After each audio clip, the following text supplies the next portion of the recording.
Camilan, curhatan milenial. Halo Ayung, akhirnya kita memulai podcast lagi setelah sekian lama vakum. Benar banget, karena mungkin kesibukan kita kali ya, akhirnya kita nggak podcastan lagi. Kira-kira kalau misalnya banyak sahabat curhat yang penasaran kenapa sih kok kita vakum lama? Kalau dari aku sendiri sih karena emang sibuk parah. Dan apa ya sibuk sih, intinya sibuk banget gitu. Kalau dirimu kenapa? Sama sibuknya. Lagi pula tuh kita mesti di hari Sabtu kadang aku bisa, dirimu nggak bisa, aku nggak bisa, dirimu bisa kayak gitu. Nah karena ketidakpasan jadwal emang baru bisanya hari ini guys, jadi mohon maaf banget kita ada keterlambatan di podcast. Iya, dan anyway kita sekarang juga ngetiknya ini hari Jumat ya. Bener. Bukan hari Sabtu, soalnya rencananya Sabtu besok itu aku mau vaksin. Oh iya ya, belum vaksin ya. Belum vaksin saya. Nah gimana nih pendengar? Apakah teman-teman di sini juga sudah ada yang divaksin? Jangan lupa divaksin ya. Siapa Betul. tahu nanti biar nggak nularin ke yang lain juga gitu. Benar sekali. Cus, kita langsung masuk aja di pembahasan kali ini. Yang lagi trending yaitu adalah Reels. Yes, IG Reels ini benar-benar rame banget karena kebetulan baru kemarin ya atau hari Kamis itu tuh Instagram Reels fiturnya officially bisa dinikmati kita semua di Instagram. Iya, biasanya nggak bisa, tapi itu setauku tuh dari dulu sudah ada. Cuman memang di luar negeri sih. Iya. Reels sama yang musik ya kan ya di Story.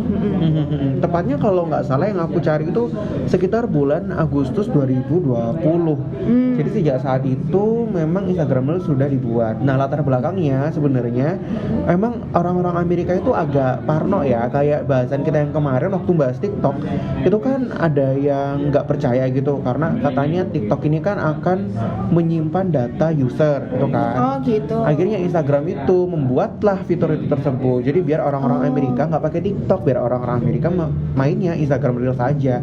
Niatnya sebenarnya awalnya gitu. Cuman ini agak-agak bingung ya, apakah ini disebut plagiat atau gimana nih? Soalnya kan dulu yang Instagram Story itu kan sebenarnya nyolong dari Snapchat. Iya benar. Nah Gitu. itu juga nggak tahu sih. Lagi pula tadi itu pas aku rapat juga sama salah satu brand, mereka juga bingung. Ini gimana ya? Sedangkan kita sudah mau fokus ke TikTok, tiba-tiba ada Reels nih di Instagram. Apakah audiens sekarang itu mau pindah ke Reelsnya? Apa emang sebenarnya di TikTok sendiri audiensnya juga ada? Nah itu kita masih nggak ngerti juga. Apalagi kan TikTok aja kita untuk bisa bikin FYP itu butuh ekstra cari atau mengkulik gimana yang cocok sama kontennya di TikTok kayak gitu kan. Sementara kalau di Instagram Reels kira-kira strateginya gimana ya yang bagus? Nah itu kan perlu kita cari tahu juga ya. Harus trial and error gitu. Kira-kira efektifnya kalau bisa FYP di Instagram Reels kira-kira gimana? Itu perlu coba-coba sih. Iya, lagi pula kalau kita sebenarnya lihat di Instagram Reels sendiri konten-kontennya tuh sebenarnya dari TikTok juga ya nggak sih? Iya. Benar. Mungkin karena para kreator itu juga awalnya nyaman di TikTok. Jadi ketika di Instagram itu kayak gimana nih enaknya, yaudah coba-coba aja dulu lah konten-konten TikTok dimasukin lagi. Ternyata memang kebanyakan dari TikTok. Sayangnya konten Instagram Reels itu tidak terlalu se-entertain TikTok. Iya nggak sih? Kira-kira kenapa ya? Mungkin karena ini kali ya, kebiasaan kayak aku nggak ngerti sih. Mungkin kalau orang punya TikTok tuh kayak dia punya kepribadian sendiri yang beda gitu loh. Ya, betul. Tuh. Nah kalau Instagram kan pasti orang ngira punya Instagram, oh looknya Ayung tuh seperti ini, looknya Imu tuh seperti ini gitu. Tapi kita punya kepribadian lain nih di TikTok yang dimana mungkin bisa kayal atau bisa ngewibu lah istilahnya kayak gitu kan. Kalau kita ngewibu di Instagram tuh kayak aduh kayak nggak enak gitu ya kan. Iya. Soalnya mungkin karena Instagram awalnya tuh kan yang dijual itu kan adalah fitur foto ya. Benar. Jadi ketika orang-orang menampilkan foto-foto kan kebanyakan fotonya harus yang bagus lah, harus OOTD, belakangnya harus pemandangan yang bagus, harus kafe-kafe. Mungkin orang-orang Instagram baru menunjukkan sisi aslinya baru di Instagram Story. Jadi di Instagram Story baru ya itulah kayak nggak penting yang nggak harus estetik, pokoknya ya udahlah untuk Instagram Story aja. Nah untuk Reels gimana ya ntar kira-kira, apakah orang-orang Instagram itu juga memilah-milah nih untuk yang bagus-bagus di foto, untuk yang apa adanya itu di story, terus kalau di Reels kira-kira gimana? Nah ini masih jadi pertanyaan ya, kira-kira nanti trennya di Instagram gimana? Ya memang agak susah sih, lagi pula kan Reels itu baru banget. Nah untuk campaign kedepannya yang memang menggunakan Reels itu sendiri itu juga kayak masih belum yakin banget, walaupun sebenarnya engagement dari kalau kita ngupload di Reel itu bisa Reels maksudnya itu bisa tinggi banget. Contoh yang tadi aku coba ya, dari 5 menit udah 500 view yang lihat, padahal followersku sendiri aja cuman 900-an, nggak sampai 1000 kayak gitu loh. Berarti engagement kalau kita ngupload di Reels bisa jadi memang bisa naik gitu, dan bisa di-share lebih, jangkauannya lebih banyak daripada kita pakai story, ataupun mungkin bisa jadi ya ads, walaupun kalau ads enaknya adalah kita tuju ya bisa nyesuaiin sama segmennya, tapi kalau Reels kan agak susah ya kan. Ya. Gitu sih. Oke. Agak menarik juga ya. Kira-kira mungkin ini jadi catatan ya untuk para kreator nantinya mau fokus untuk meniti karir di TikTok atau di Instagram Reels. Iya. Mungkin pemikiran bisa kayak gitu, atau mungkin mereka jadinya kayak double job ya. Jadi misalnya mereka membuat kontennya di TikTok, tapi nanti kalau sudah ya akan di-share juga ke Instagram Reels. Jadi kayak double job gitu. Mungkin sih gitu. Tapi aku rasa gini sih, kalau ini menurut pengalaman influencer pada umumnya ya. Kalau influencer TikTok ya pasti dia mainnya di TikTok, dan kalau di Instagram dia nggak terlalu tinggi sih biasanya. Tapi kalau influencer Instagram main di TikTok ya tinggi, cuman dia nggak begitu kelihatan aja. Jadi kelihatannya cuman ya dia suka apa, misalnya wibu gitu ya wibu gitu, tapi yang influencer yang di Instagramnya ya dia nyesuaiin gitu. Tapi terkadang brandnya meminta mereka yang di Instagramnya, jadi yang TikTok sendiri, karena emang yang lebih paham ya memang influencer TikToknya gitu. Ya. Karena kan agak susah ya kan naikin engagementnya TikTok. Iya. Ya kalau gitu mungkin ditunggu ya dari para orang-orang yang pakar di bidangnya untuk meneliti Instagram Reels. Nanti mungkin akan kita rangkum lagi ya di episode berikutnya. Kira-kira kayak tips and trick biar FYP di Instagram Reels gitu lah kasarannya. Wadaw, itu agak susah Bung. Kita harus trial and error dulu. Iya, benar banget. Cuman yang jadi pertanyaanku adalah kalau dulu kan Instagram itu kekuatannya tuh di post. Gara-gara ada Instagram Story, akhirnya orang-orang lebih sering lihat Instagram Story daripada Instagram post.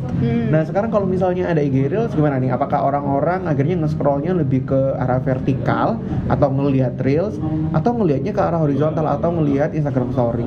Enggak tahu juga. Nah itu gimana ya juga. Kayak nantinya ya?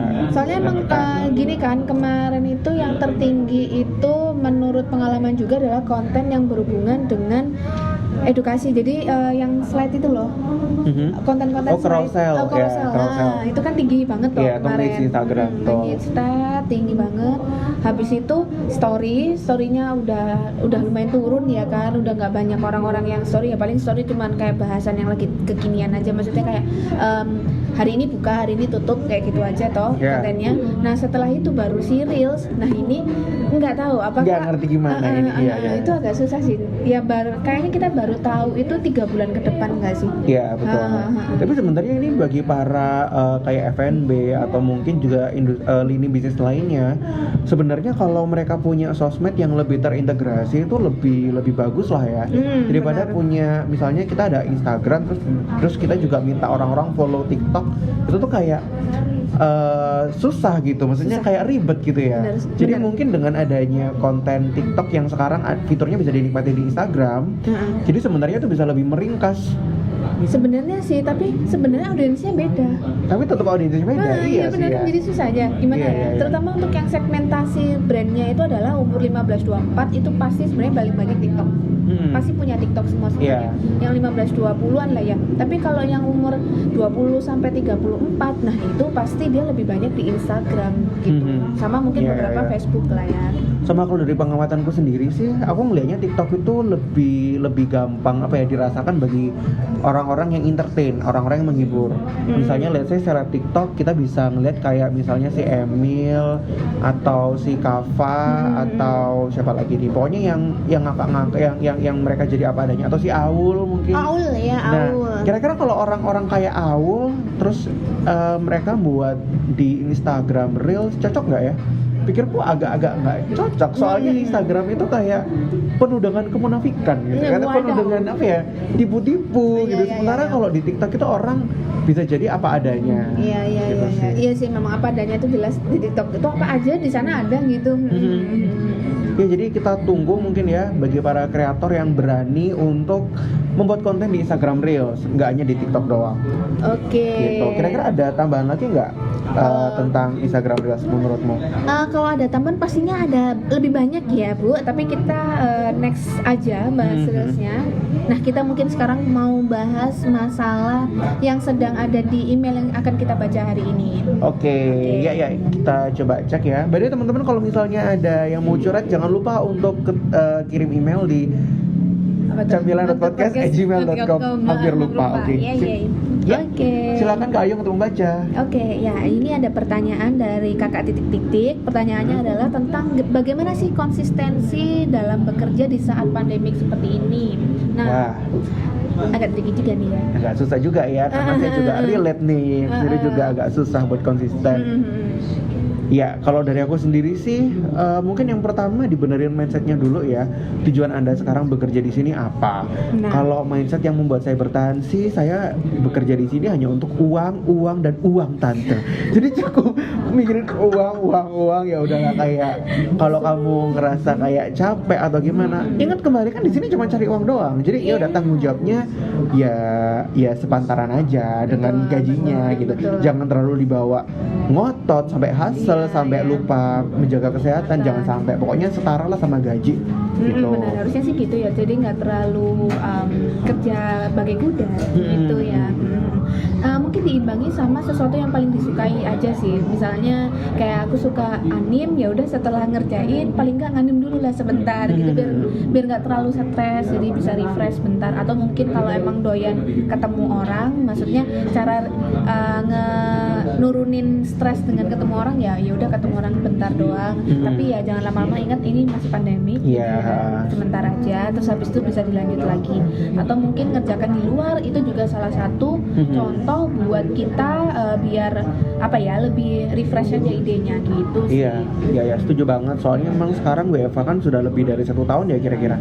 Iya, Udah 1 tahun kita tuh merasakan pandemi, tapi ternyata banyak orang yang akhirnya ngerasa kalau work from home itu bukan satu-satunya solusi yang cocok bagi semua orang gitu. Karena kalau kerja di rumah ya ada kalanya bosen. Bener. Kalau udah bosen ntar kerjaannya malah nggak kelar-kelar.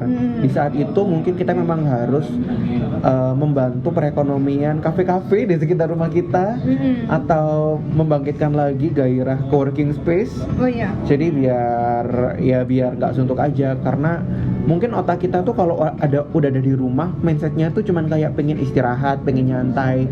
Jadi kalau di rumah tapi kerja itu tuh kayak aduh bingung nih otak kita. Ini kan biasanya di rumah ya untuk nyantai, kok sekarang di rumah untuk kerja. Ntar lama-lama membenci rumah sendiri gitu. Iya. Karena udah riuh sama kerjaan gitu. Malah mungkin bisa jadi malah mengurung diri ya. Kita mau mengurung diri ya, betul. Jadi nggak makan, nggak apa-apa, ngerjain aja di sini di kamar kayak gitu. Padahal nggak boleh seperti itu sih kayak gitu. Kalau bisa ya masih bisa bersosialisasi. Iya, betul. Biar nggak terlalu masuk di dalam lubang hitam kerjaan.